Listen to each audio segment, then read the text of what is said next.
કાકા હા તમે મને લગ્ન કરવાનું કહો છો ને, પણ મારા જ ભાઈબંધના હમણાં 1.5 કે 2 વર્ષ પહેલા લગ્ન થયા હતા.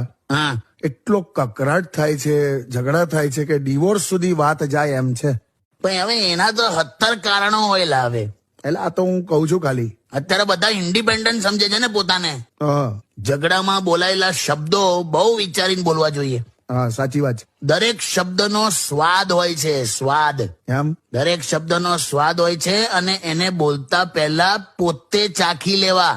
જો આપણને જ ના ભાવતા હોય તો બીજાને ક્યારે ના પીરસાય. ક્યાં વાત હે, જોરદાર હા કાકા. તો પછી 40 વર્ષની ઉંમર એકબીજાને સુધારવાની શું જરૂર? હું મને ખબર જ નહીં પડતી. એકબીજાની કમીઓને કોસવાનું બંધ કરો લા. સાચી વાત છે. હોઈ શકે કે આ કમીઓના લીધે જ તમે એકબીજાને મળ્યા. કરેક્ટ. બાકી હારા પાત્ર ના મળ્યા હોત. અરે હું કોમ્પ્રોમાઇઝ તો કરવું જ નહીં આ જનરેશનને. અરે યાર કાકા. છે જ ને એવું. એટલે ખાલી સુગંધથી ફૂલ ના થવાય.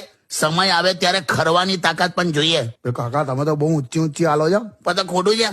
હસબન્ડ અને વાઈફ છે ને આ રસોડામાં ચા અને ખાંડનો ડબ્બો હોય ને એવું હોય. એટલે રસોડામાં બીજું બધું વિખરેલું હોય, પણ જો ચા અને ખાંડનો ડબ્બો જોડે ને જોડે જ હોય. કરેક્ટ. એકમાં મીઠાશ હોય તો એકમાં કડવાશ હોય, પણ બે ભેગા થાય પછી કેવી સ્વાદિષ્ટ ચા બને. ક્યાં બાત હે. એવું છે આ. કરેક્ટ કાકા.